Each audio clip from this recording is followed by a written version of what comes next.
vou colocar no meu canal do YouTube e vou colocar também no Google Classroom, na sala de vocês, para que vocês possam acompanhar.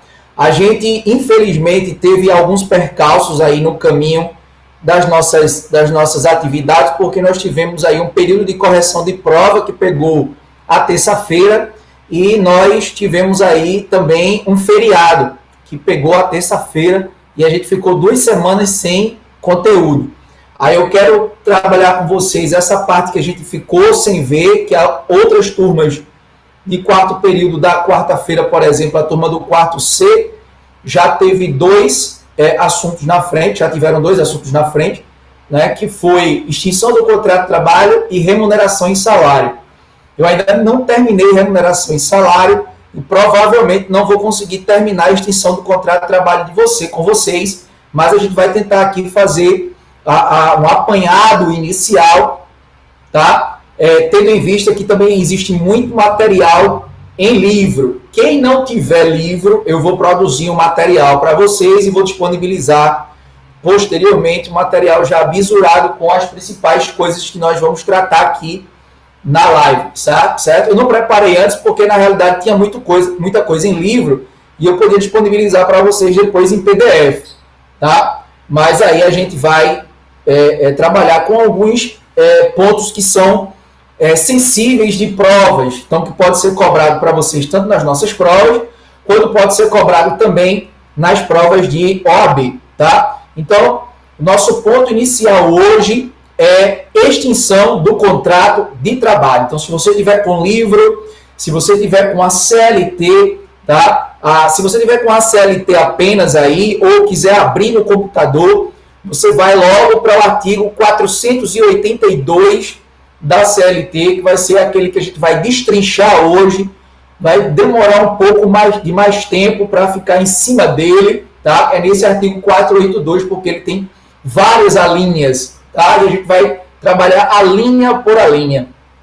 E nós queremos também dizer a vossas excelências que vocês tenham paciência, que esse material vou passar para vocês a posteriori, mas a aula já vai ficar gravada para vocês. E quem tiver com um livro aí, uma doutrina, que porventura você já esteja com ela, abra na parte que trata de terminação ou extinção do contrato de trabalho. Sejam todos bem-vindos, boa noite. Queria dizer que estou sentindo muita falta de estar aí com vossas excelências. Estávamos começando a nos conhecer, né? Estávamos começando a manter um contato maior até que veio esta pandemia, mas creio em Deus que em breve estaremos juntos. Então, meu povo, a gente vai fazer uma divisão aí da extinção do contrato de trabalho sobre 2 grandes tópicos. O primeiro tópico é a extinção do contrato de trabalho que se dá de forma imotivada, ou seja, não existe razão, motivo, uma circunstância específica que faça com que o contrato de trabalho ele venha a ter fim, tá? As partes resolvem pôr fim ao contrato de trabalho sem que haja um motivo. Aí, se essa extinção do contrato por razão, por não existência de uma razão específica, de forma imotivada, se dá por iniciativa do empregador, nós temos a chamada demissão sem justa causa. Se esse rompimento imotivado se dá por iniciativa do empregado, nós temos o pedido de demissão.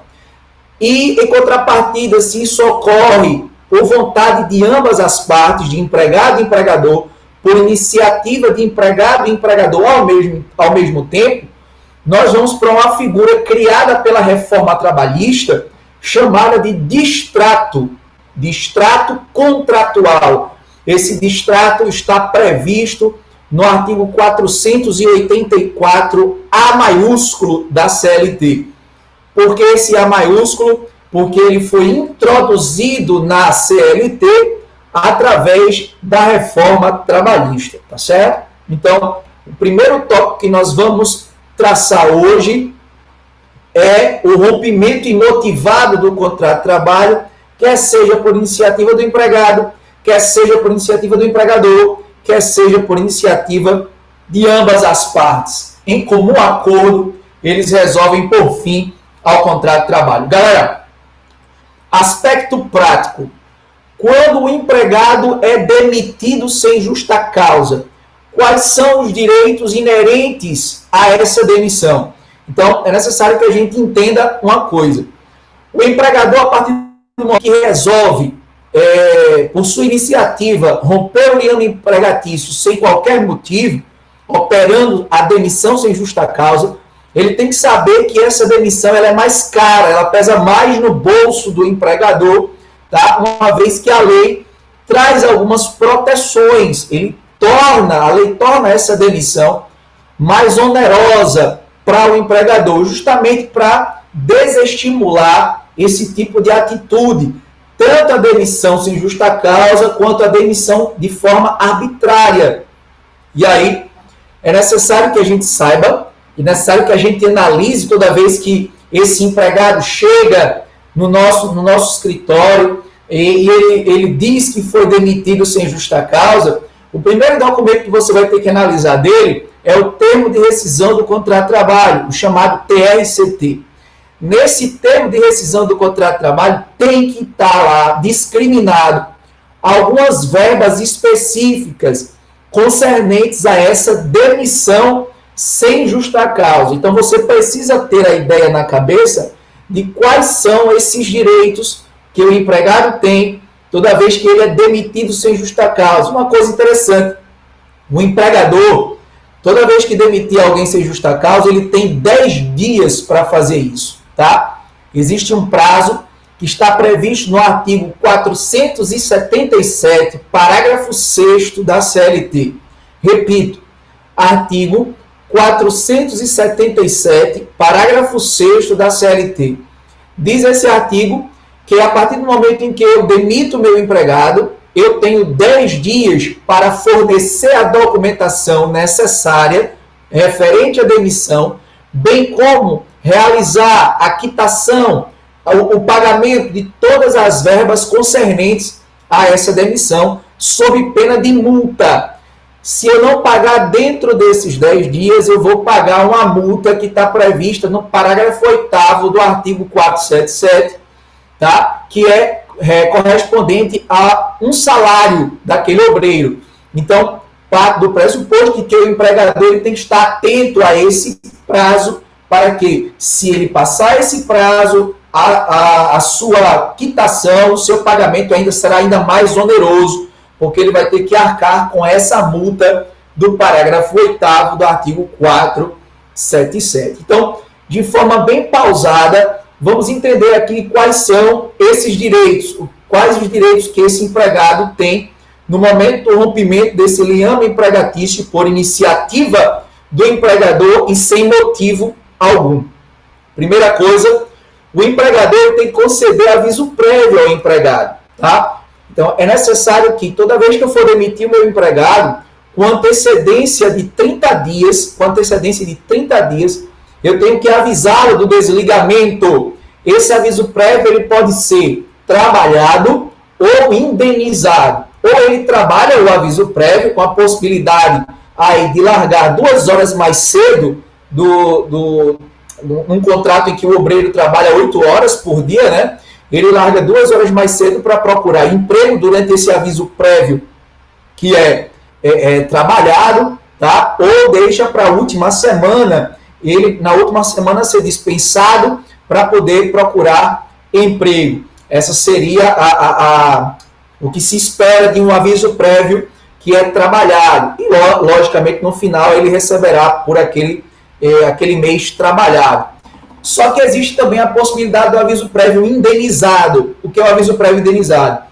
Eu não quero que o obreiro continue trabalhando, então, de imediato, no momento de observar esse prazo de 10 dias, além de todas as verbas concernentes a essa demissão, eu pago o valor do aviso prévio, que é o valor concernente a um salário, não o salário mínimo, mas o salário daquele empregado, a remuneração daquele empregado, tá? Cada ano de de trabalho, cada ano de trabalho desse obreiro aumenta 3 dias com relação ao aviso prévio.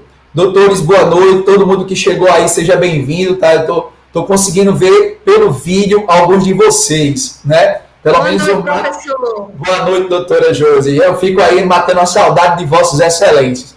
E aí, meu povo, veja só, lembre-se que a lei que trata do aviso prévio vai dizer que cada ano trabalhado aumenta 3 dias no meu aviso prévio. Isso para efeitos de indenização. Só que limitado, né, aí ao número máximo de 90 dias. Não pode exceder a 90 dias. Por mais que você tenha 30, 40 anos de trabalho para uma determinada empresa, você nunca vai pagar a esse empregado mais que 90 dias de aviso prévio, tá? Só que lembrem-se que essa questão envolvendo o aumento de dias para cada ano trabalhado, de 3 dias para cada ano trabalhado, é concernente apenas ao pagamento, mas o aviso prévio que eu dou ao obreiro toda vez que eu vou demiti-lo é de 30 dias. Eu tenho que avisar ele com 30 dias de antecedência, tá certo?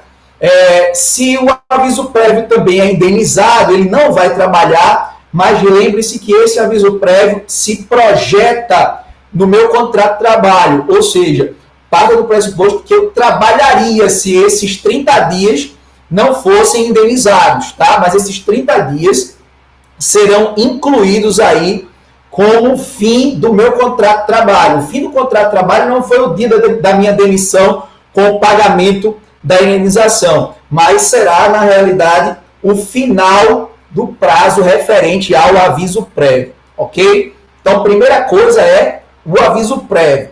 Segunda coisa é o saldo de salário. O saldo de salário corresponde ao período trabalhado no mês da dispensa, no mês da demissão.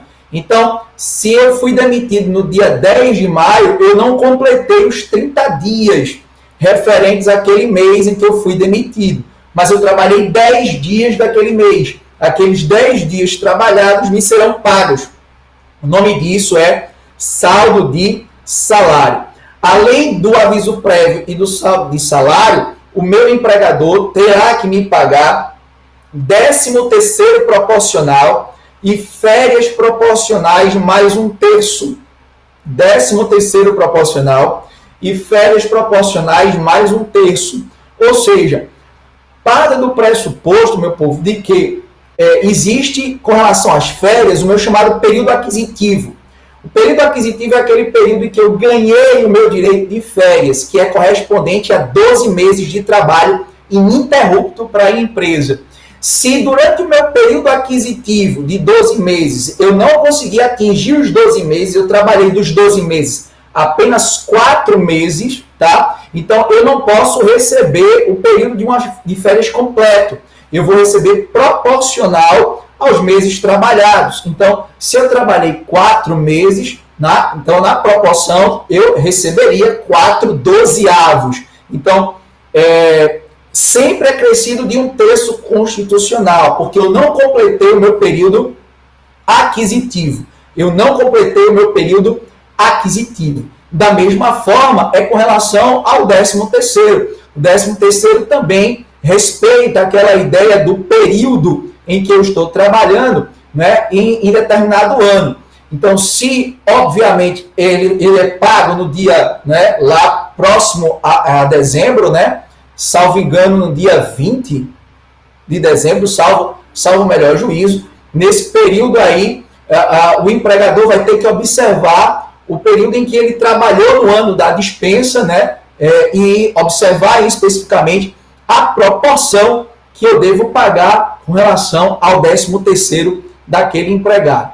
Então, 13º proporcional, férias proporcionais mais 1/3, aviso prévio e saldo de salário. Além disso, eu vou ter que observar se tem algumas férias vencidas para trás ou se tem 13º vencido para trás. Porque se tiver, esse empregador vai ter que pagar férias com acréscimo, férias integrais com acréscimo de 1/3 constitucional. Esse 1/3 constitucional tem previsão no artigo 7º da Constituição. Sempre que eu for ter que pagar férias ao meu empregado, eu sempre tenho que pagar com acréscimo de 1/3, quer seja as férias integrais, quer seja as férias proporcionais.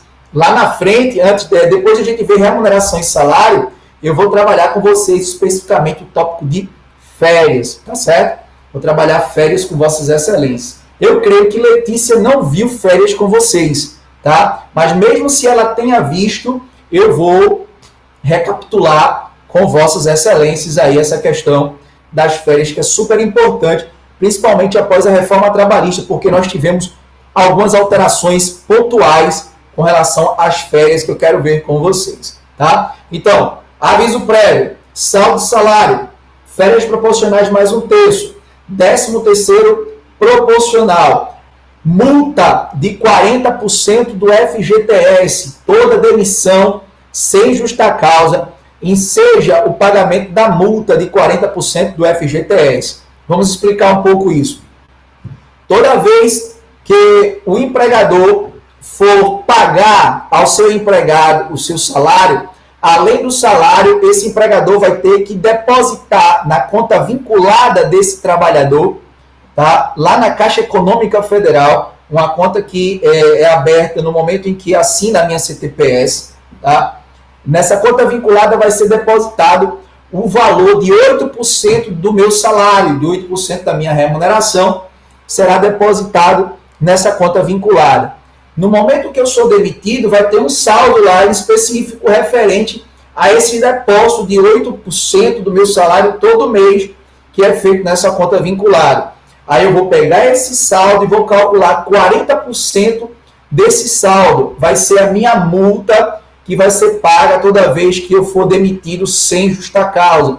É a multa de 40% do FGTS, tá? Vocês estão vendo aí, né, essa questão da força maior. Muitos empregados estão sendo demitidos em virtude da pandemia e o empregador está capitulando a demissão na força maior. Na demissão por força maior, o empregador não deve 40% do FGTS, mas apenas 20%. A gente vai ver isso, né, provavelmente aula que vem, quando a gente tratar das modalidades atípicas de extinção do contrato de trabalho. Então, além da multa de 40% do FGTS, esse empregado ele tem a possibilidade de resgatar o valor que está depositado lá na conta vinculada dele no FGTS. Todo aquele 8% que é depositado lá na conta vinculada, tá? Ele tem a possibilidade de movimentar de forma total esse valor que foi depositado. É um valor que vai ajudar ele nesse momento em que ele está desempregado, tá certo? Então, toda demissão imotivada enseja a possibilidade de movimentação do valor do FGTS que está depositado na conta vinculada. Lembre-se que esses 8% não é um desconto no seu salário. Esses 8% é um valor a mais que é depositado na sua conta vinculada e não pode ser descontado do salário do obreiro. Tem muita gente que pergunta, né, a você no escritório: Fred, no meu salário é descontado os 8% do FGTS. Eu creio que não. Toda empresa que se preze, que tenha pelo menos ou um RH ou um contador ajudando aí nos pagamentos desses empregados, ele vai orientar que, na realidade, esses 8% não é desconto, mas sim um valor a mais que é feito na conta vinculada do obreiro. Outra coisa, você pode se habilitar no programa de seguro-desemprego, tá? Toda vez que você é demitido sem justa causa. Só que o programa de seguro-desemprego, ele tem algumas perspicácias, ele tem algumas características que vai permitir que você, lá na frente, receba um número X de verbas, certo? 5 parcelas, né? 3 parcelas. Isso vai depender de quanto tempo você trabalhou, isso vai depender de quanto você recebia, isso vai depender se é o teu primeiro, o teu segundo, ou teu terceiro, tua terceira movimentação de seguro-desemprego. Isso tudo vai interferir no número de parcelas e no valor da parcela, tá? Isso não é um valor específico que você vai receber, não é um número X de parcelas que você vai receber, tudo vai depender dessa média que vai ser feito em virtude dessas características que eu estou falando para vossas excelências. Então, eu vou recapitular para vocês. Então, quais são os direitos que o empregado tem quando ele é demitido sem justa causa? Aviso prévio, saldo de salário, 13º proporcional, férias proporcionais mais 1/3, tá? Vai receber multa de 40% do FGTS, vai levantar o valor que está depositado na Caixa Econômica do FGTS e vai também ser integrado no programa Seguro-Desemprego, se for o caso. Nem todo mundo vai ter direito, gente. Vai depender muito dessas questões que eu falei para você. Tem muita gente que chega e diz... Oi, doutora. A questão desse aviso prévio, se o patrão ele demite, certo? Aí você tem aquele prazo para você ficar lá. Mas o empregado ele pode se recusar e obrigar ele a pagar o aviso e não trabalhar? Não. Isso aí é direito potestativo do empregador. Ou o empregador ele determina que o aviso prévio será trabalhado, ou o empregador determina que será indenizado. A forma com que vai acontecer o aviso prévio é determinação do empregador, não do empregado, certo? Okay. O empregado ele só interfere nessa questão quando ele pede a demissão. Aí eu vou explicar para vocês como é que deve ser esse procedimento, tá? Que o pedido de demissão, aí na realidade quem deve aviso prévio ao empregador agora é o empregado. E aí eu vou explicar isso para vocês daqui a pouco. Tá? Então, recapitulando aí para vocês, esses direitos, tá? Principalmente com relação à questão da demissão, esses valores têm que ser pagos dentro de um prazo de 10 dias, que é o que está previsto no artigo 477, parágrafo 6º da CLT. Tudo isso que eu acabei de falar para vocês. Fred, como é que o empregado resgata aí o valor do FGTS? E ele dá entrada no programa de seguro-desemprego. Preste atenção. Antigamente, eu recebia 2 documentos. Uma chave de conectividade no Código 01, que me dava a possibilidade de, na Caixa Econômica, receber o valor do FGTS, levantar o saldo do FGTS. E eu recebia também uns documentos coloridinhos, verde, né, um amarelo meio envelhecido, que era o documento do seguro-desemprego. Hoje não é mais necessário isso. Com a reforma trabalhista, os 2 documentos que me permitem dar entrada no seguro-desemprego e receber o valor do saldo do FGTS são 2 apenas. É o termo de rescisão contratual, o TRCT, onde vai estar discriminado lá todas as tuas verbas trabalhistas e o motivo da tua dispensa, e que você só pode levantar esse FGTS se e somente se for uma demissão sem justa causa, tá? Nesse aspecto de demissão. Tá tendo até um problema agora com relação a essas demissões que estão sendo feitas por força maior, que a Caixa Econômica não está querendo liberar o FGTS, não está querendo deixar o pessoal dar entrada no seguro-desemprego por causa dessa questão da força maior. Está tendo uma dificuldade muito grande, o pessoal está precisando judicializar. Mas já foi noticiado que a Caixa agora vai resolver essa situação e todas as demissões agora não vão ter esse problema, o empregado não necessita mais judicializar para receber, tá? Porque nos normativos internos da Caixa só permitiam a possibilidade de levantamento do FGTS se somente se a demissão fosse sem justa causa, não tinha previsão lá da força maior, tá? Acho até porque fazia muito tempo que essa questão da força maior não era levantada. Veio a ser levantado agora por causa dessa pandemia.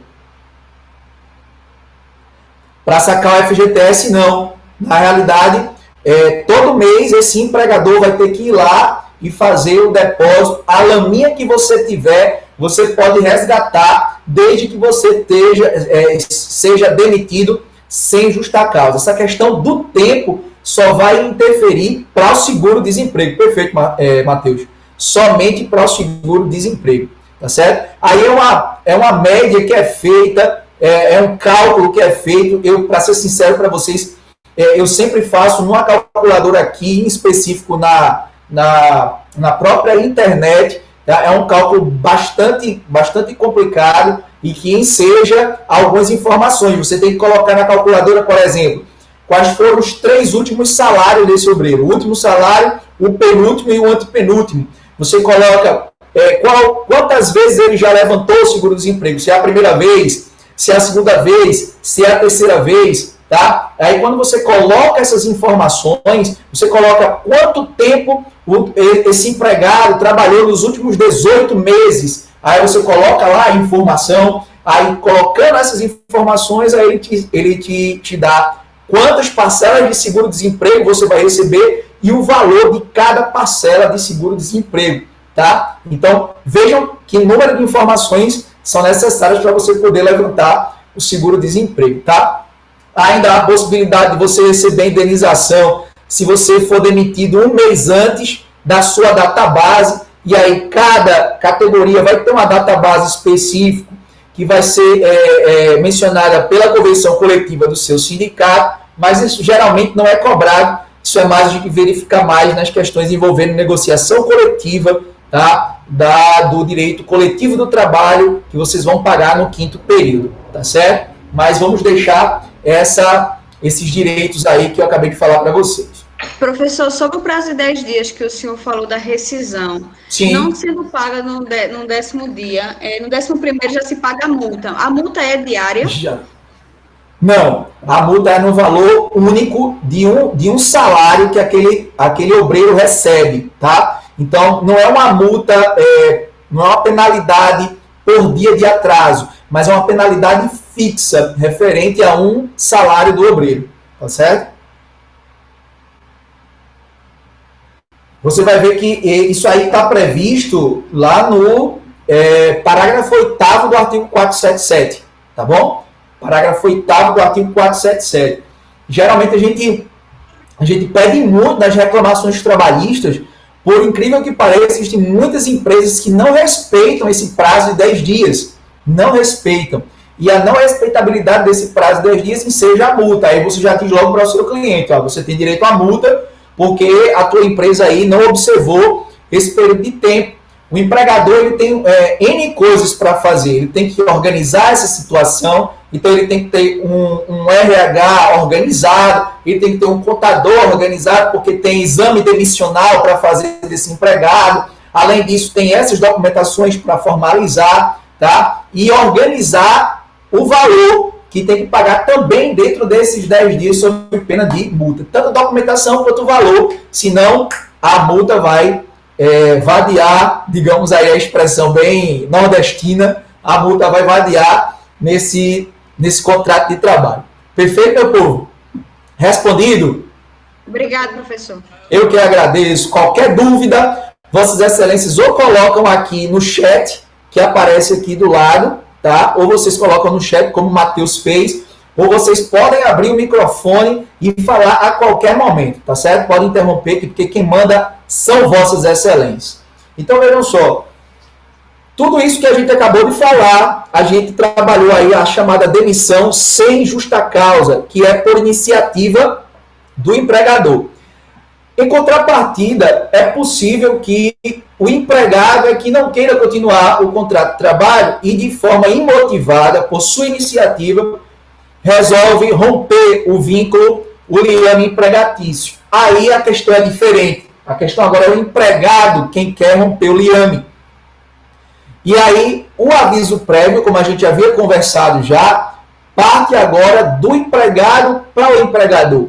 Então, é o empregado agora quem deve aviso prévio ao empregador. Então, ele tem que pré-avisar o empregador com 30 dias de antecedência, dizendo que não quer mais trabalhar, que está anunciando o desligamento da empresa, tá? E esse aviso prévio geralmente acontece na seguinte situação. O cara, quando pede a demissão, geralmente ele já está com outro emprego em vista. E como ele já está com outro emprego, já está com a data para começar, já engatilhada. E essa data já é antes desse período de 30 dias, de sorte que o empregado não vai poder trabalhar os 30 dias, né, do aviso prévio que ele concedeu ao empregador.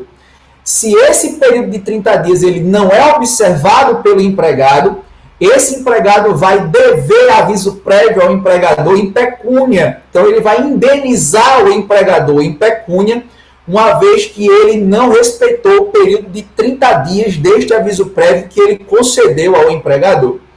Então, geralmente, eu indico aos as pessoas que chegam para tirar dúvidas, tá? Aos clientes, geralmente, Fred, eu já estou com outro emprego em vista e eu fiquei sabendo que meu empregador pode descontar esse valor do aviso prévio das minhas verbas. É verdade?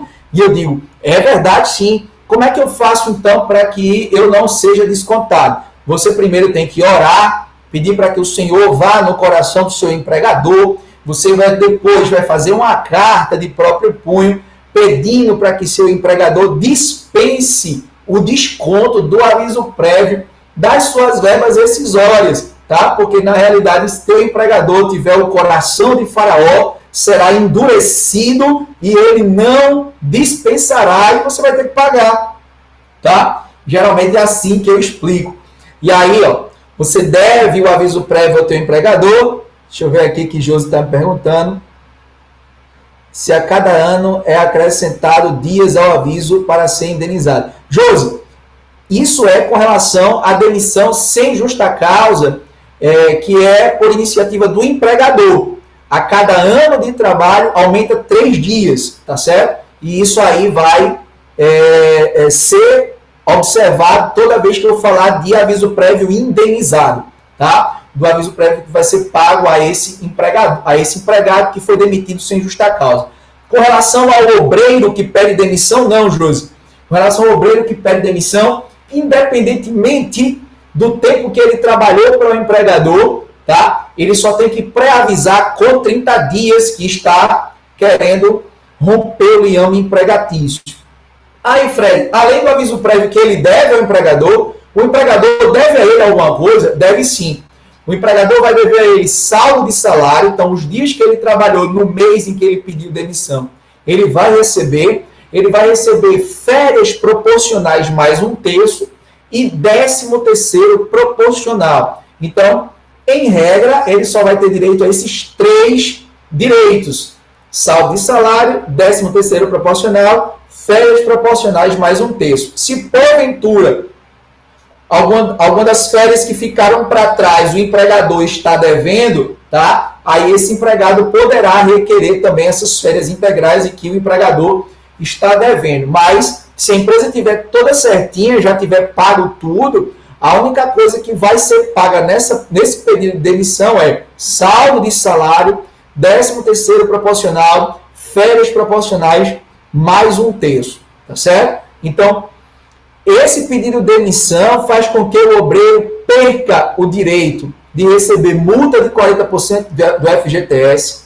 não levante o saldo do FGTS que está depositado na conta vinculada e não recebe também o seguro-desemprego, tá? Ele fica sem receber essas verbas porque o pedido de demissão é incompatível na sua natureza jurídica com o recebimento desse tipo de verba. Então, ele fica sem receber essa multa de 40%, tá? Ele fica sem levantar o saldo do FGTS e fica sem receber também o seguro-desemprego. Parte do pressuposto que se ele está pedindo demissão, ele não precisa mais do emprego, tá certo? Também não pode levantar o FGTS, que esse FGTS é como se fosse um depósito emergencial para a situação de que você, desempregado, precisa de ter um valor a mais para poder se manter durante o período de desemprego. Olha o nome do FGTS, Fundo de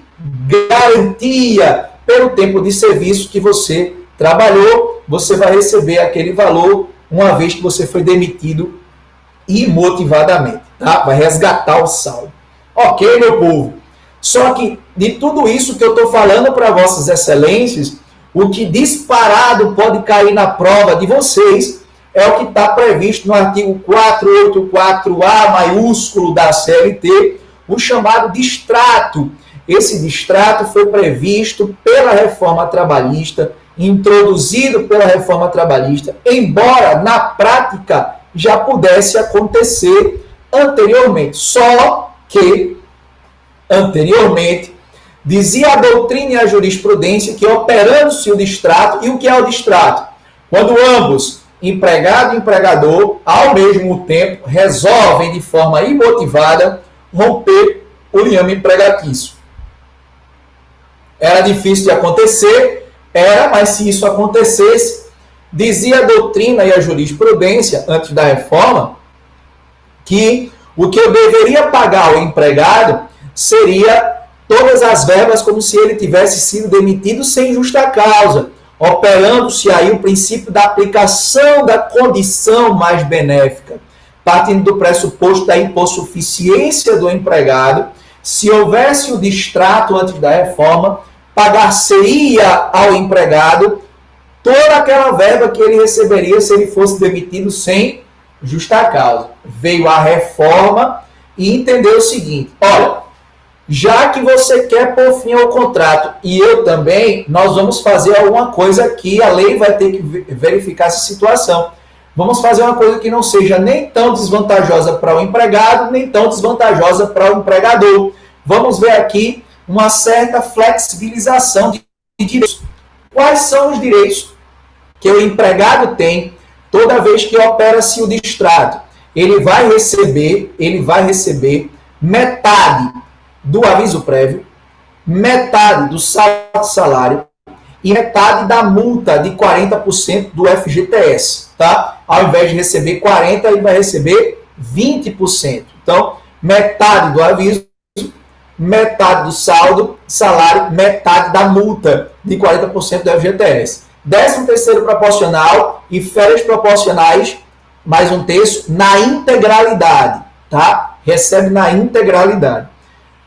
Com relação ao FGTS, ele não vai sacar os 100%. Ele pode sacar até 80%. Olha a expressão utilizada lá no artigo 484A.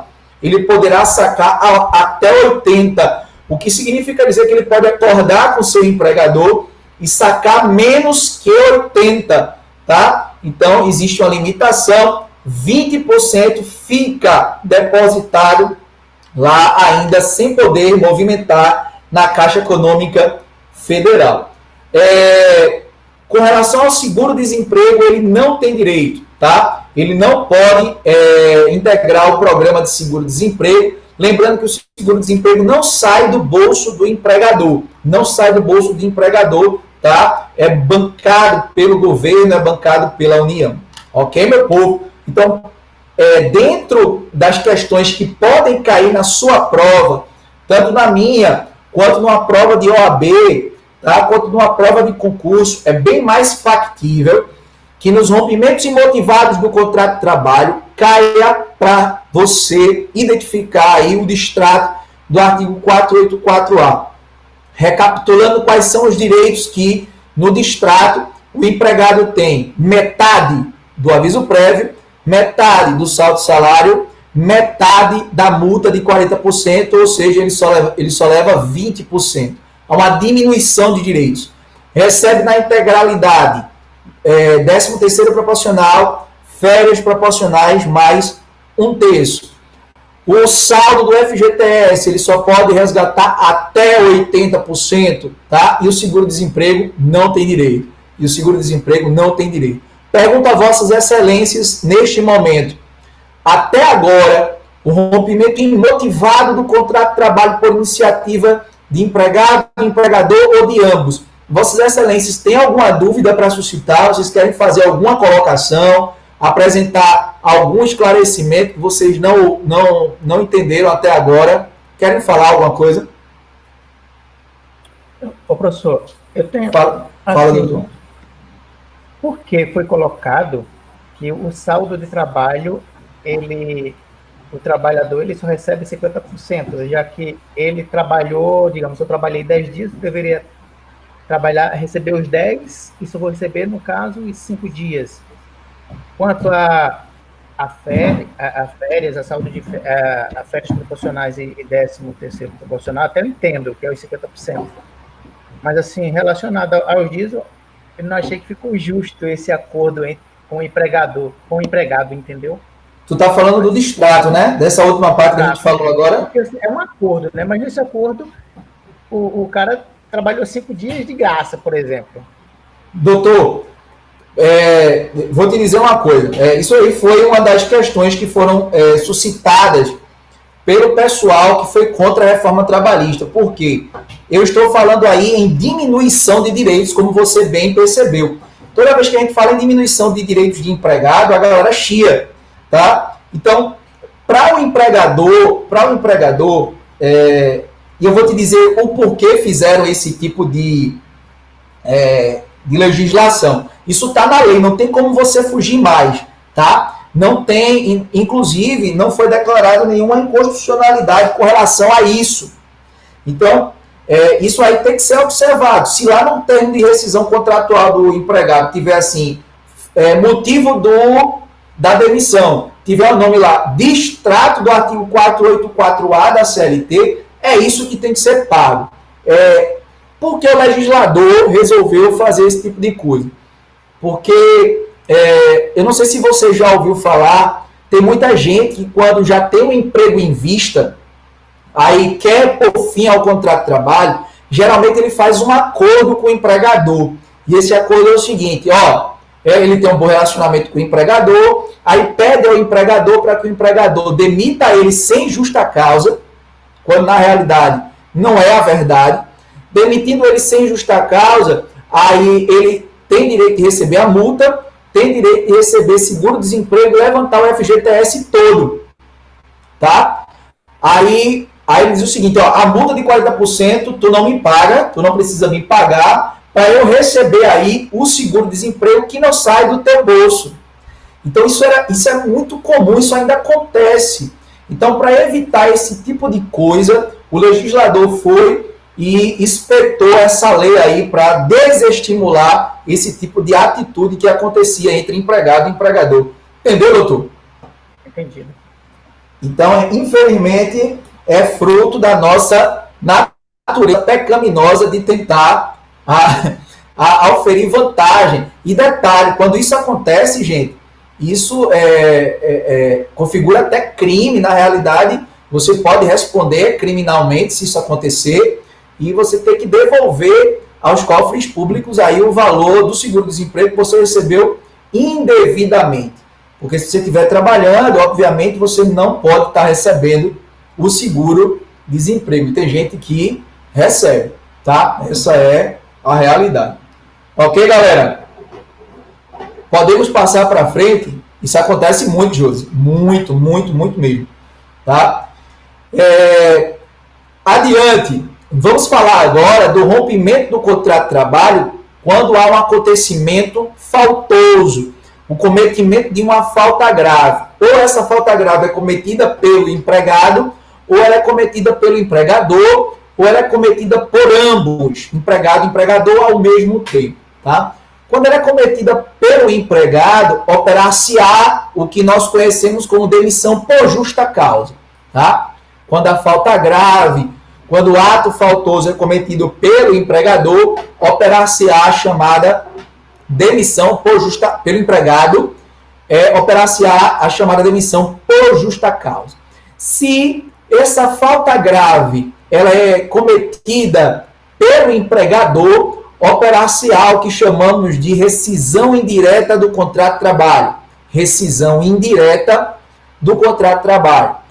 E quando ocorre por ambos, tanto o empregado quanto o empregador cometem a falta grave, operar-se-á a culpa recíproca. A culpa recíproca. Então, a demissão por justa causa está prevista no artigo 482 da CLT. A demissão por justa causa, que é quando o ato faltoso parte do empregado, está prevista no artigo 482 da CLT, tá?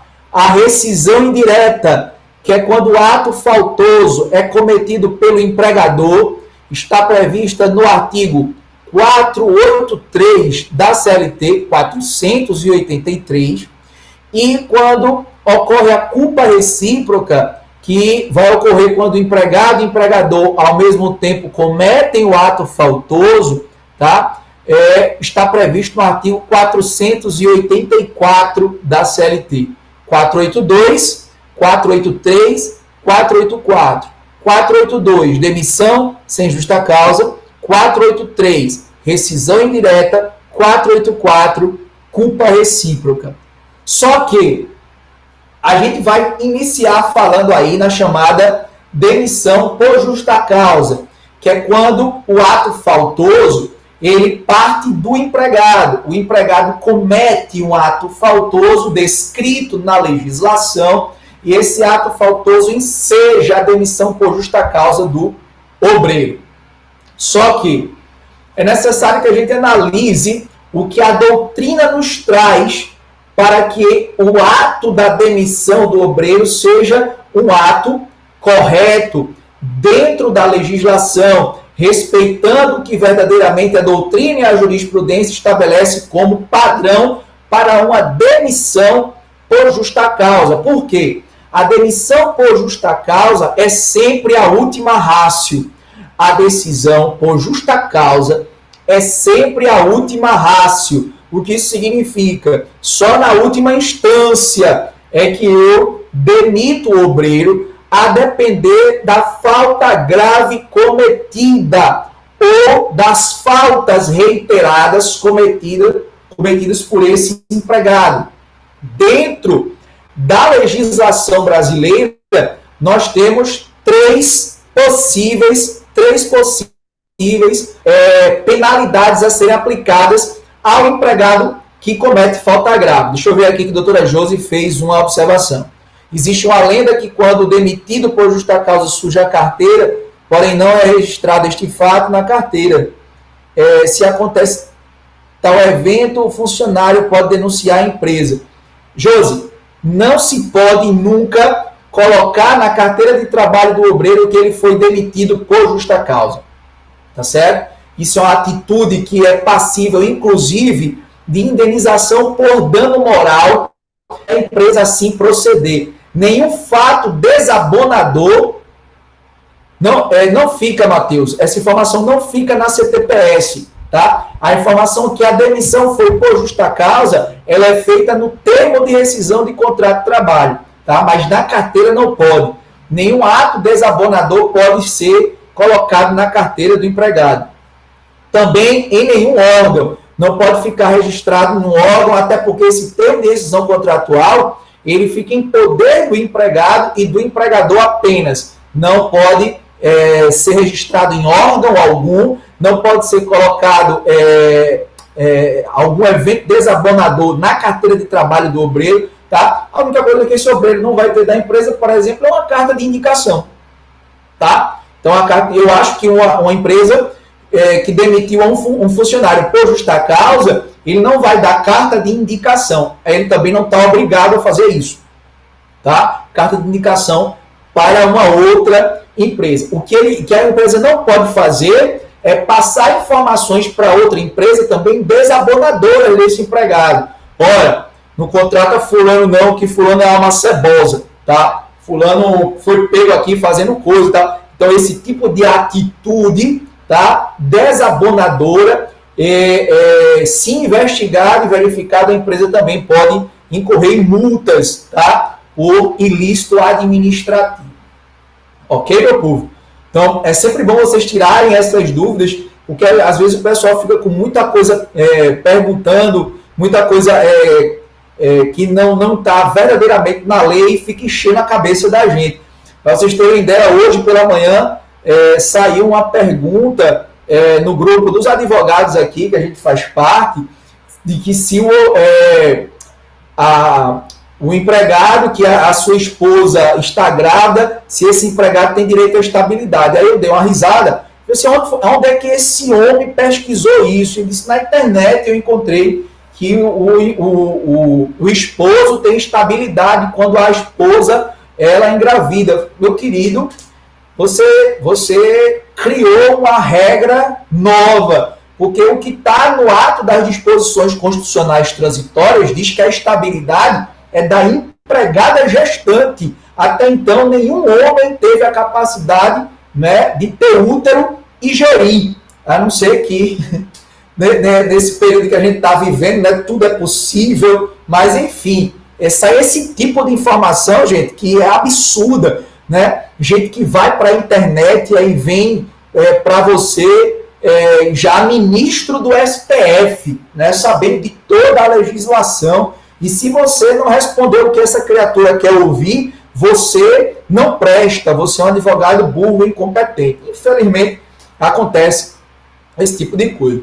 Mas vamos voltar aqui para a nossa demissão por justa causa. Então, galera, eu estava dizendo a vossas excelências que existem 3 possíveis penalidades a serem aplicadas ao empregado faltoso. 3 possíveis penalidades. Aquele empregado que comete falta, né, grave no emprego. Ou ele pode ser advertido, uma advertência que pode ser oral ou escrita.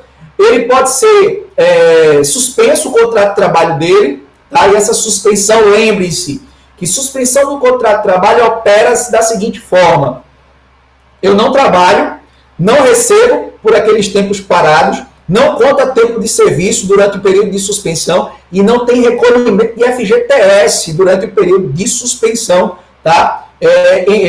Quando aplicada essa penalidade. Então, suspensão é isso. E a última ratio, ou seja, a última instância, é sempre a penalidade mais grave, é a chamada demissão por justa causa. Então, são essas 3 possíveis penalidades.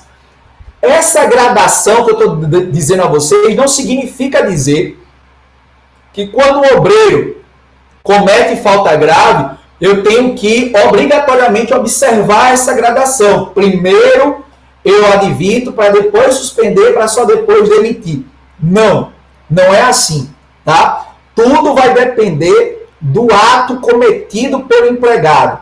Nem todas as atitudes que estão descritas aí na legislação, aí no artigo 482, vão ensejar a demissão de imediato. Eu tenho que observar que a penalidade que eu vou aplicar a esse obreiro deve ser proporcional, tá, ao ato faltoso cometido. Então, nem toda falta cometida vai ensejar uma demissão por justa causa, porque pode ser considerado desproporcional e esse empregado poderá reverter essa justa causa em juízo, tá certo? Pode entrar com a reclamação trabalhista para reverter a justa causa e se provar que não houve proporcionalidade, tá? Ele pode reverter isso em juízo e receber todas as verbas do empregador. E outra coisa importante, além de existir a proporcionalidade entre a pena aplicada e o ato cometido, deve existir uma imediatidade, ou seja, se a falta foi cometida, o empregador soube e só aplicou a penalidade muito tempo depois, tá? Falta cometida e não imediatamente punida é falta tacitamente perdoada. O que significa dizer que deve existir uma imediatidade, assim que o empregador tomar conhecimento da falta cometida, deve ser aplicada a penalidade correspondente de forma proporcional, sob pena também desse empregado reverter essa justa causa em juízo. Obviamente, isso é extremamente subjetivo. Isso fica, às vezes, ao alvedrio do magistrado, quando muitas vezes o empregado ele tenta reverter essa justa causa em juízo. Vai depender da tese que é levantada pelo advogado do empregado quando ele ingressa com esse pedido de reversão. Eu vou dizer para vocês um caso que aconteceu comigo que foi bem emblemático na minha vida. Eu gosto muito de trazer as coisas que acontecem comigo porque os meus alunos ficam aprendendo com as coisas que eu faço, né? com essas coisas que eu vivo aí no dia a dia das varas do trabalho aqui de Pernambuco. Então, certa feita chegou um colega meu no escritório dizendo: Fred, eu fui demitido por justa causa, só que eu não achei justo a demissão. Aí eu comecei a pedir explicação a ele: o que foi que aconteceu que levou você a ser demitido? Aí ele disse que numa determinada empresa que ele trabalhava, ele era responsável por um setor, e esse setor, como ele era responsável, ele tinha que trazer matéria-prima de Recife para aquela empresa que se situava aqui e ele era responsável por essas matérias-primas. Tá? Certa feita, num determinado dia, ele precisou trazer essas matérias-primas e a pessoa que era responsável para liberar o carro para ele sair e buscar não estava no local. Tá? Então, como o setor podia parar, aí ele foi, se autoliberou com o carimbo dessa pessoa, tá? Que não era ele, mas ele colocou a própria assinatura, se autoliberou, foi resolver questões, inclusive particulares, e quando voltou com o carro, já estava feita a balbúrdia. Ele passou por um procedimento disciplinar, né? Dentro da empresa foi feita uma sindicância. Nessa sindicância se apurou que a atitude dele não era uma atitude coerente com o que deveria acontecer dentro da empresa e demitiu o empregado por justa causa. Ele foi lá para saber se isso estava correto. E aí, qual é a atitude que o advogado tem que ter diante dessa situação? Primeiro, comece a fazer várias perguntas para ele, como era o cotidiano da empresa, se aquele tipo de coisa já tinha acontecido, se outros empregados já tinham sido punidos por questões equânimes, né, por questões iguais, se existia circular na empresa sobre a questão de retirada de veículos, se tudo isso existia na empresa, e a gente foi tentando construir uma tese e chegamos ao denominador comum. Eu puxei algumas jurisprudências e nessas jurisprudências eu consegui encontrar teses que abraçavam a nossa teoria de que a empresa foi desproporcional na atitude de demitir por justa causa no obreiro, porque existiam situações piores que empregados conseguiram reverter na justiça a justa causa. Para vocês terem ideia, eu consegui jurisprudência de outros tribunais em que se conseguiu reverter uma justa causa de empregado dirigindo embriagado. Então, empregado dirigindo embriagado, para mim, é uma falta extremamente grave, passível de punição com a demissão por justa causa. E esse obreiro que eu puxei a jurisprudência conseguiu reverter essa justa causa em juízo. Perceba. Então, eu tinha um fio de esperança e me agarrei nesse fio de esperança. E nessa tese eu suscitei na minha petição inicial a desproporcionalidade da medida e pedi a reversão da justa causa. Pronto. Foi o dia da audiência de instrução. No dia da audiência de instrução, eu só tinha uma testemunha. E a minha testemunha, embora o seu relato fosse muito bom para a gente, mas não tinha muita força probante. Então eu tinha poucas armas para me utilizar, já que o ônus da prova era meu. Se o ônus da prova era meu, eu tinha que me desincumbir. A empresa, ela tinha uma prova documental que era a sindicância, era uma prova mais forte do que as que eu tinha. Foi o que eu fiz. Vou tentar aqui fazer alguma coisa para tentar puxar o máximo de provas. No dia da audiência, o cara que era responsável por liberar os carros estava lá. E eu tinha citado esse cara na minha petição inicial. Aí ele era testemunha da empresa. Percebam qual foi a minha ideia na hora. Só que quando foi tomado o depoimento pessoal,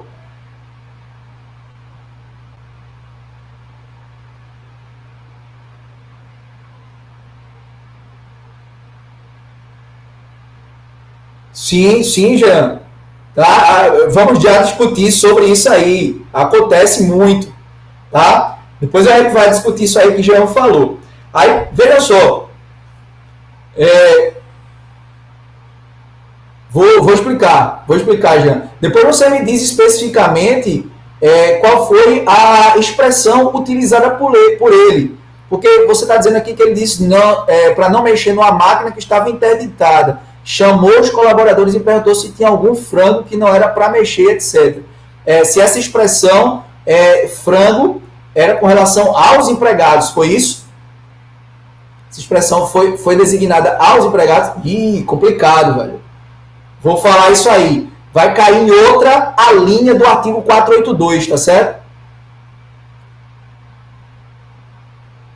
Na demissão por justa causa se faz necessário, sim, o exame demissional, sim.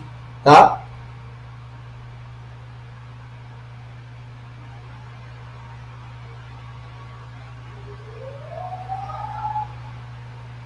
Sempre por cautela é necessário que se faça, Júlio.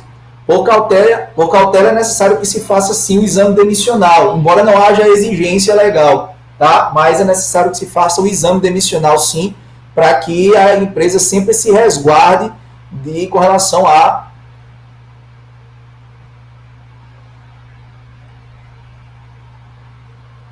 mas por cautela é bom fazer, tá bom?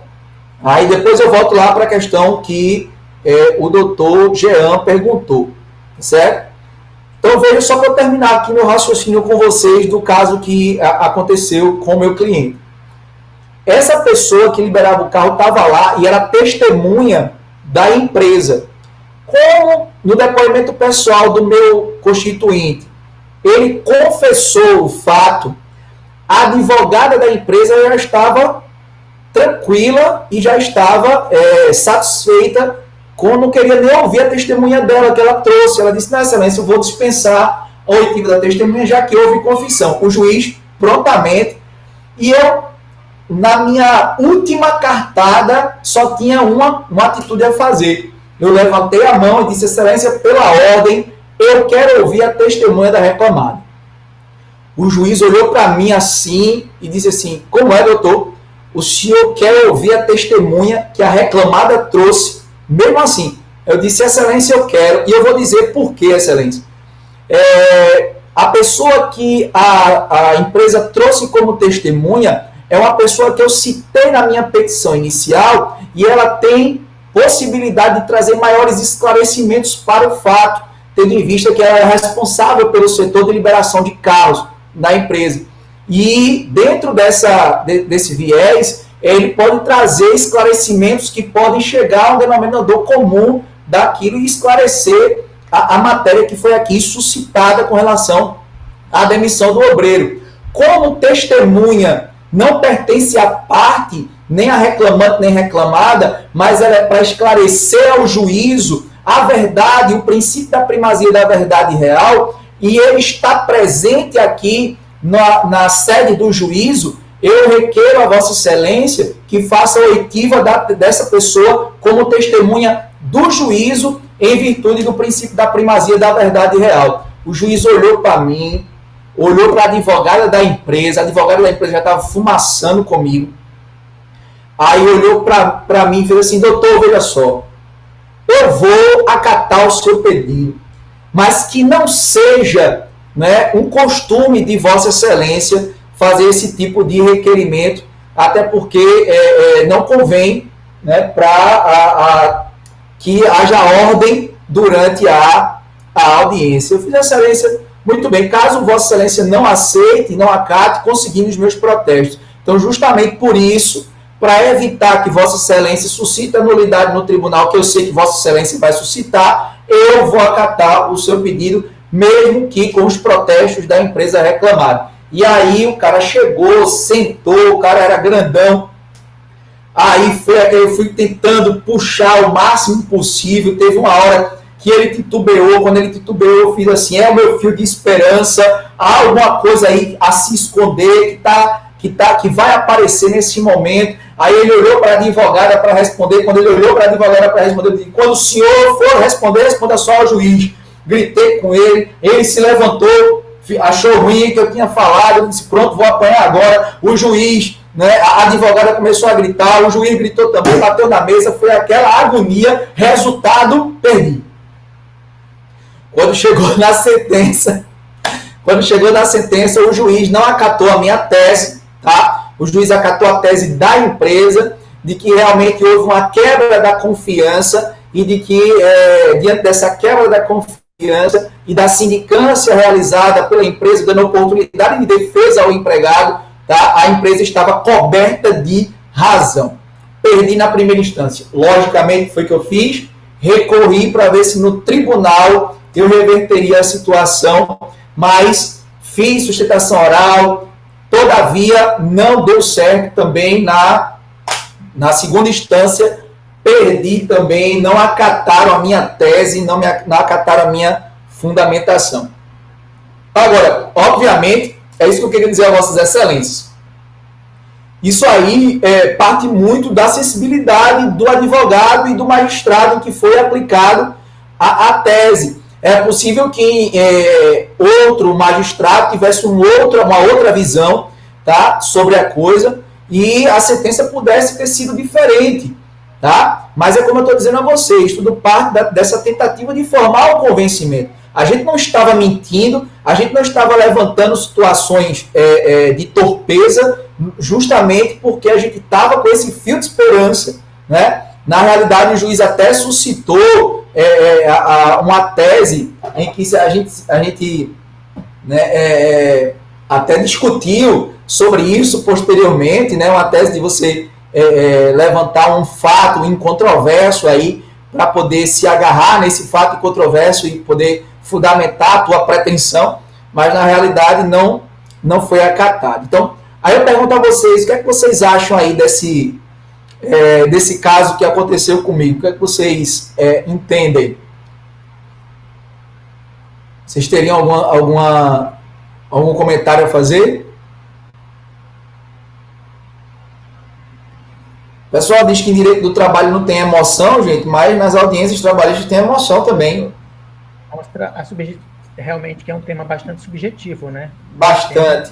Porque assim, a gente vê que o próprio artigo ele traz algumas discriminações legais, mas que essas discriminações na prática elas são subjetivas. Sim.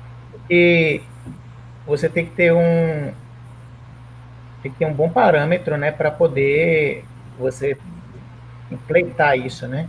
Aplicar, e por isso que você tem que ter um jurídico bem antenado para quando você for aplicar uma penalidade, não aplicar a penalidade de forma desproporcional. Porque aí você vai, o cara vai, entra com ação trabalhista para poder reverter isso em juízo, e você se pegar com essas teses, assim, é possível que você reverta, assim. Então, se a atitude não for bem pensada, se a demissão por justa causa não for bem aplicada, tá? Essa empresa pode se prejudicar. Aquele funcionário que muitas vezes ele tá procurando a própria demissão mesmo. Ele não quer pedir demissão, mas ele quer que a empresa demita-o. E às vezes ele incide em faltas, às vezes que não sejam tão graves, mas que são reincidentes. Sim, sim.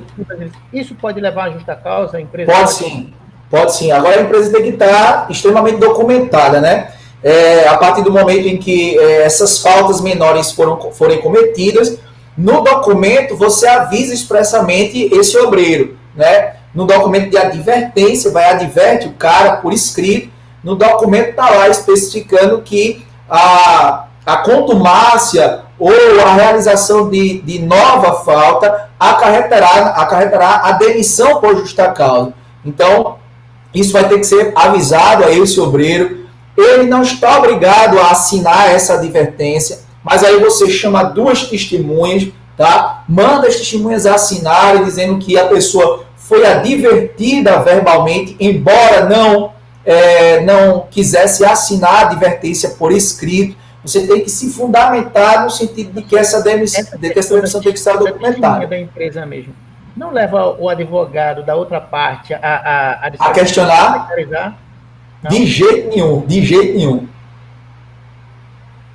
Pode fazer desse jeito, até porque tem que ser um funcionário, porque foi o que estava lá na hora do fato. Então, obrigatoriamente, tem que ser um funcionário. Se por uma questão mais de defesa você queira questionar isso, você pode até questionar, mas nenhum tribunal vai descaracterizar isso aí, essa prova aí, como em virtude do temor reverencial que o empregado tem para com a empresa. Não vai. Entendi. Perfeito. Voltando aqui para Jean. Jean citou até aqui a empresa, eu não vou citar a empresa, tá, Jean? Eu vou só dizer que essa expressão, né, que se ele se direcionou para os empregados, para os colaboradores, isso traz um ato lesivo da honra e da boa fama. E aí, quando a gente fala em ato lesivo da honra e da boa fama, descamba em outra linha, que é a linha J, tá? A linha J do... a linha J não, artigo 483 da CLT, que dá a rescisão indireta do contrato de trabalho. Aí, nessa rescisão indireta do contrato de trabalho, aí eu vou explicar com mais acuidade, porque partiu de um gestor com os seus subordinados. E aí ocorre o que a gente chama de assédio moral. Essa atitude, né, do assédio moral, que cai lá no artigo 483, também em outras alíneas, tá? Isso pode dar rescisão indireta do contrato de trabalho. E aí, como a empresa responde pelos seus prepostos e gestores, a empresa, inclusive, pode ser passível de receber uma ação de dano moral desse empregado. E a rescisão indireta do contrato de trabalho. Pelo menos eu entendo dessa forma, tá, Jean? Então, é necessário que se tenha todo o cuidado para prevenir determinadas atitudes que os gestores e os prepostos tomam dentro da empresa. Porque quem responde, na realidade, aí é a própria empresa nessa responsabilidade aí objetiva, embora a empresa depois possa buscar contra o funcionário que foi o responsável, né, o gestor que foi o responsável pela atitude. Ok, meu povo? Sossegado até aí? Pois é, isso não é a atitude que se espera de um gestor. E uma empresa que se preze, né, já sabe que esse tipo de atitude pode trazer consequências depois para a empresa ter que arcar por causa de um dano moral que esse cara causou aos demais colaboradores. Perfeito? Galera, até então, tá todo mundo entendendo direitinho, tá tudo sossegado?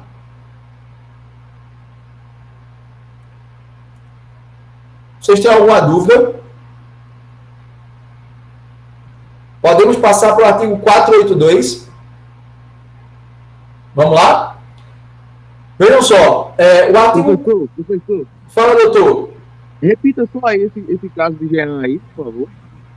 Vê, no caso de Jean, ele estava dizendo que um determinado gestor, ele fez uma advertência para os empregados que são inferiores hierarquicamente na cadeia de comando e utilizou uma expressão difamatória, chamou de frango os colaboradores.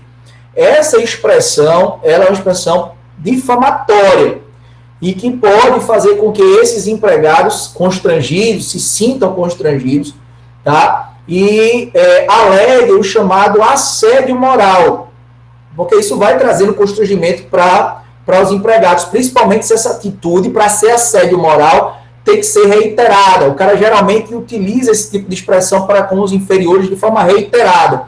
Para ser o assédio moral, tem que ter atitudes reiteradas, tá? Aí esses empregados aí, em virtude desse assédio moral, eles podem ingressar com a chamada rescisão indireta do trabalho, rescisão indireta do contrato de trabalho, baseado no artigo 483. Ou seja, eu não quero estar trabalhando em um determinado ambiente onde o meu gestor me chama de frango. E isso direto e da frente de todo mundo. Isso tem mexido com os meus brios, tem me feito tomar remédio, tem me feito adoecer, tem me feito não querer sair de casa, tem me dado síndrome de pânico. Esse tipo de coisa acontece, gente. E quando isso acontece, o empregado ele não está obrigado a passar por esse tipo de humilhação dentro da empresa. Então, entra com a rescisão indireta do contrato de trabalho, prova em juízo. Se conseguir provar, inclusive a empresa responde por dano moral, por uma atitude do próprio gestor ou do preposto, né, cuja a empresa não foi diligente em colocar um tipo de cara que chama os outros de frango, dentro do ambiente de trabalho. Isso é um animal. Tá? Agora, logicamente, não estou falando daquelas brincadeiras que assim todo mundo tira, a gente tem que ter cuidado, né?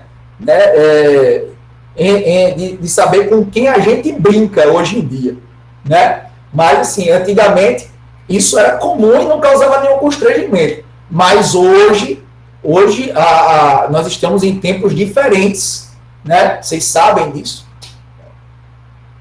Vê para aí, Pajé, tirando onda. Mas então, vamos para frente, vocês são demais. Uma coisa que eu não entendi acho que foi a pergunta dele. Eu quero saber se o cara chamou porque mexeram na máquina ou não mexeram. Não entendi isso aí. Tem como te explicar essa situação aí?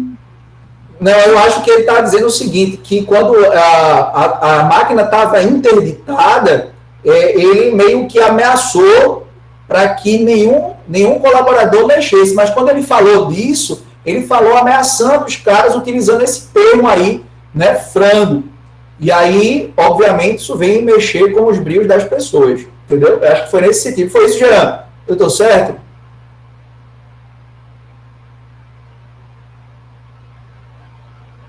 Beleza.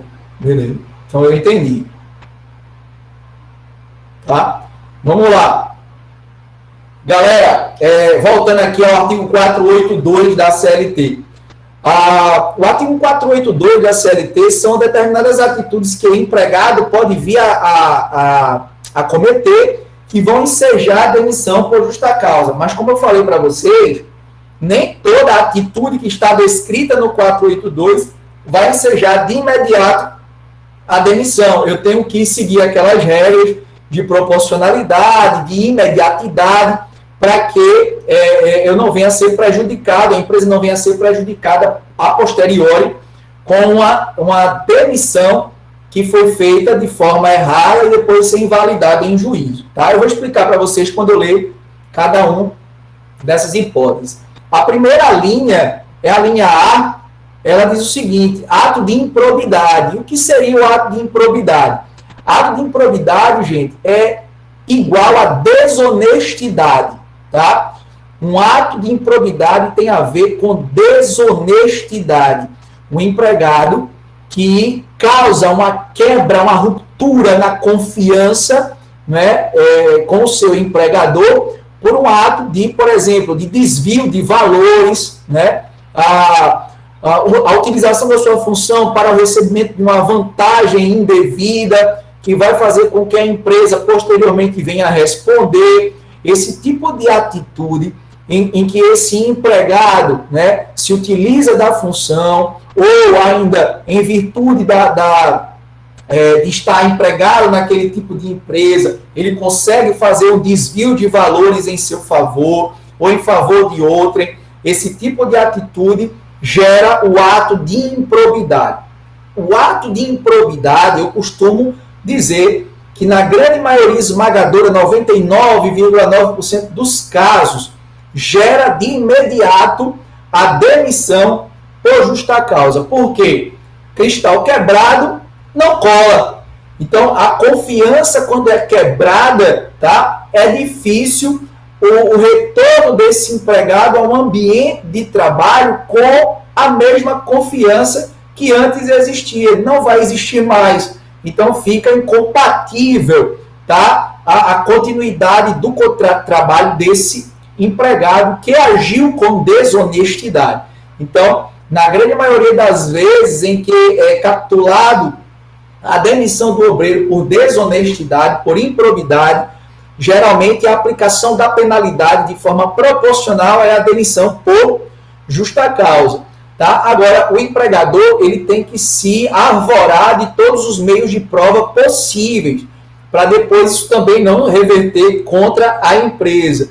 Tá? É uma prova em áudio, é uma prova em vídeo, tá? É uma prova testemunhal robusta, é uma prova documental. Então, tudo isso a empresa tem que se arvorar, tem que juntar provas para poder ficar segura, porque toda vez que o empregado lá na frente tentar reverter isso em juízo, na sua defesa você ter condições poderosas de rebater as argumentações do empregado na sua petição inicial.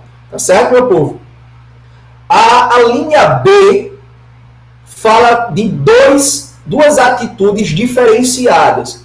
Ele fala de incontinência de conduta e mau procedimento. Incontinência de conduta e mau procedimento. Às vezes, quando a gente pergunta, né, às pessoas, para você o que seria incontinência de conduta, na maioria das vezes as pessoas confundem incontinência de conduta com mau procedimento. né? E dizem que é quando o empregado ele comete determinada atitude, né, que venha a trazer algum prejuízo para a empresa. E, na realidade, incontinência de conduta tem a ver com a vida sexual do empregado. Repito, incontinência de conduta tem a ver com a vida sexual do empregado.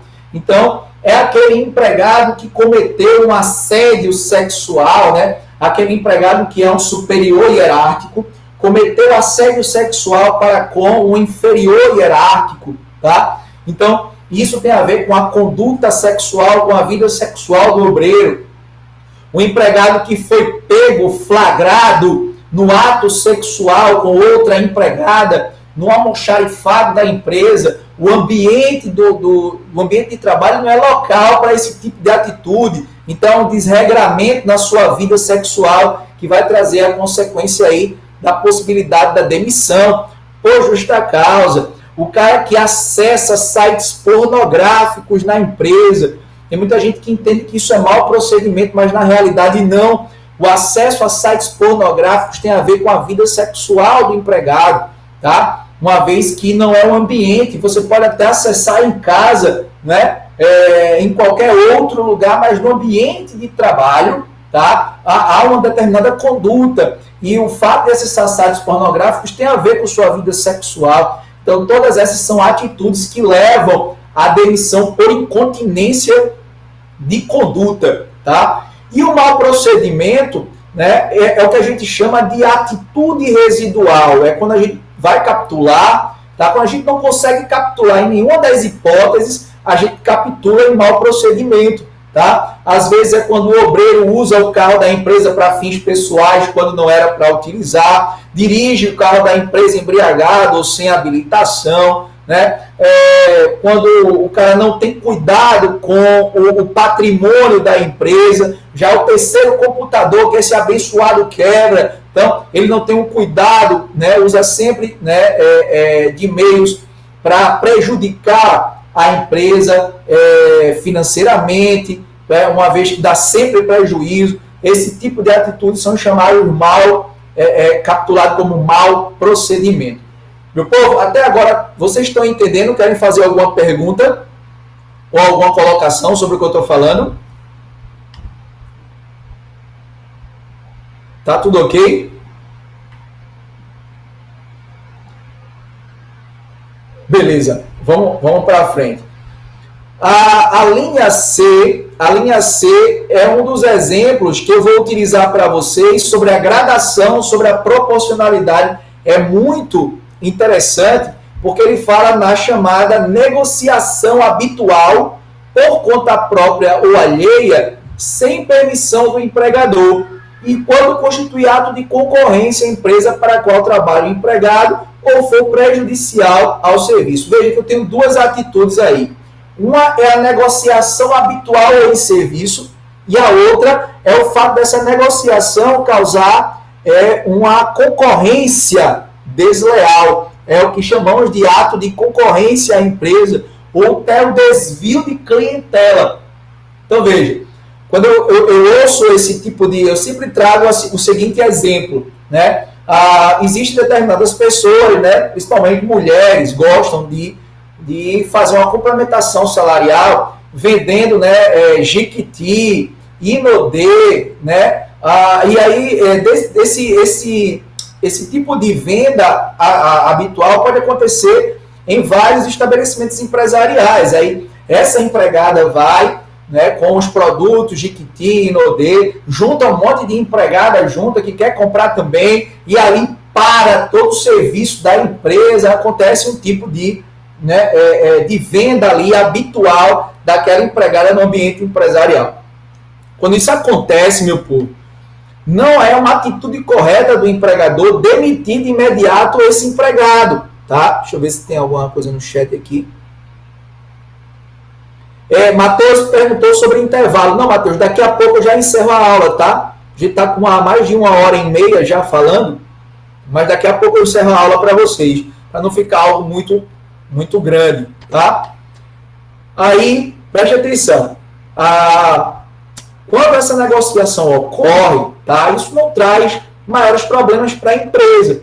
O empregador vai lá e faz uma advertência, e nessa advertência estabelece aí o critério, né? O ato reiterado pode causar a demissão por justa causa. Aí a empregada, já se valendo dessa advertência, evita esse tipo de atitude para não ser demitida. Tá? Agora, digamos que essa empregada que eu estou falando agora trabalha numa joalheria, tá? E trabalhando na joalheria, chega uma cliente da joalheria, olha um par de brincos e pergunta quanto é o par de brincos. E ela diz R$450 é o valor do par de brincos. E a cliente fica um pouco entristecida porque achou o par de brincos muito bonito, mas e também achou muito caro. Aí o que é que faz essa empregada? Essa empregada, ela além de trabalhar na joalheria, também vende romanel. Aí ela chega, chama essa cliente assim de lado, diz, vem aqui, ó. Aí desenrola aquela capa preta, cheia de produtos da Romanel, brincos, anéis, colares, pulseiras. Aí tira o par de brinco igualzinho que tem lá na joalheria e diz, olha aqui, ó, R$150, a mesma coisa. E isso vai sempre desviando a clientela lá da joalheria. Então vocês vão de convir comigo que esse tipo de atitude dessa vendedora da Romanel é muito mais gravoso do que aquela que vai vender Jequiti ou de Inodê, tá? Ou outro tipo de venda que faz de forma habitual, mas que não caracteriza o desvio da clientela, que não caracteriza a concorrência desleal, tá? Então você há de convir comigo que como é mais gravoso essa atitude da concorrência desleal, aplicar-se-á uma penalidade mais severa, tá? Aplicar-se-á a penalidade de demissão por justa causa. Deu para entender aí essa questão da proporcionalidade, gente? Deu para entender? Tranquilo? O que é que vocês me dizem? Eu vou só explicar a linha D, tá? E já libero vocês. Eu deixo gravada essa aula para vocês. Vou colocar lá no canal do YouTube e vou colocar também no Google Classroom, na sala de vocês. Tá bom, gente? Então, ficamos aí no aguardo aí desse material, porque nem todo mundo está presente. Nós temos com 7 pessoas aí na nossa aula, então muita gente não veio, né, para a nossa aula online, mas vai ficar gravada, vocês advirtam aí o pessoal, certo? A linha D fala da condenação criminal do empregado passada em julgado, caso não tenha havido suspensão da execução da pena. Meu povo, veja só, eu tenho duas questões para levantar aí. Muita gente chega e diz o seguinte: Fred, meu empregado cometeu um crime e está preso. Eu posso demitir por justa causa? E aí a gente tem que dar um freio nesse empregador e dizer, tem que ter calma. Vamos visualizar aqui a situação, tá? Essa prisão já foi uma prisão transitada em julgado, já foi determinada por sentença o trânsito em julgado dela. Aí, obviamente, o cara vai dizer que não, é uma prisão temporária ou é uma prisão preventiva, aquelas espécies de prisão cautelares. Nesse tipo de atitude, nesse tipo de prisão, eu não posso demitir o cara por justa causa. A expressão utilizada pela lei ela é clara, tá? Ela diz o seguinte: só é possível a demissão por justa causa se a condenação for uma condenação transitada em julgado, passada em julgado. E tem um detalhe: mesmo que seja uma sentença transitada em julgado, se esse empregado ele se livrar solto pelo sursi, se ele conseguir a suspensão condicional, né, a chamada suspensão condicional da pena, que está dizendo aqui, né, se ele conseguir a suspensão da execução da pena, tá, esse cara não pode ser demitido por justa causa. Fred, então eu vou ficar com o cara que foi condenado criminalmente, passou em julgado a sentença, mas porque ele conseguiu um benefício legal, eu vou ter que aceitar ele na empresa? Não. Você pode demitir o empregado, mas não pode demiti-lo por justa causa. Demita sem justa causa, mas por justa causa não, você não pode capturar a demissão desse cara nessa linha de condenação, porque ele conseguiu a suspensão condicional, a suspensão da execução da pena. Perfeito, meu povo? Então, todo cuidado com isso. Agora, logicamente, existem casos em que isso tudo tem que ser observado, né? Às vezes, uma pessoa fica muito receosa, porque sobre aquele empregado pesa os indícios de autoria e de materialidade. Mas indícios não significa dizer que ele cometeu o fato. Então, até então, sobre ele está o princípio da presunção de inocência. Mas mesmo que se presuma a inocência do cara, mesmo que ele alegue que não cometeu o fato, há indícios. E você fica receoso, obviamente. Muitos empregadores, né, vão dizer assim, eu não quero esse cara continuando, ou essa pessoa continuando na minha empresa, vai causar um constrangimento. Então, dependendo, por exemplo, do fato, digamos que eu estou numa escola de crianças, e aí a pessoa já foi indiciada por estupro de vulnerável. Então, veja, não fica um negócio em que o empregador vai ficar à vontade com aquilo, tá certo? Mas aí, logicamente, tudo você vai ter que perguntar ao seu jurídico para saber qual a melhor atitude a ser tomada para que essa demissão aí não traga dor de cabeça para a empresa posteriormente. Todo cuidado é pouco. Sossegado, gente? 8h40, sei que ninguém aguenta mais. Matheus já pediu aí um help, um intervalo. Eu preciso saber de vocês se vocês gostaram desse tipo de explanação, se está tudo ok, se foi rápido, se vocês precisam aí de que vá, Matheus quer indanda, né? Se você quer que vá mais devagar, aí você me diz que eu vou mais pausado, mas até então tudo ok, gente? Tudo tranquilo, tudo legal? Sim. Beleza. Esse é o Pipoco do Trovão Júnior. Dá um tchau pra galera aí, Guilherme. Tchau, minha gente. Isso, tchau. Vai-te embora. Fecha a porta. Tô indo. Te amo. Também assim se fez. Devagarzinho.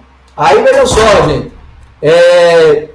Vocês, se porventura tiverem alguma dúvida, vocês colocam lá no grupo do WhatsApp, que eu respondo para vocês, mando áudio, tá certo? A aula que vem a gente continua com a extinção do contrato de trabalho e já entra em remuneração e salário.